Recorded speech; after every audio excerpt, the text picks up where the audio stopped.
What is 1 to 38 all about? God will redeem. Okay, God will redeem us. What else?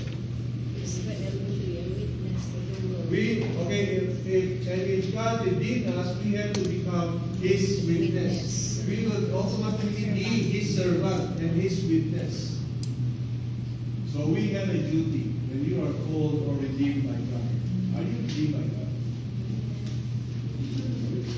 Yes? So you have a duty. What is your duty?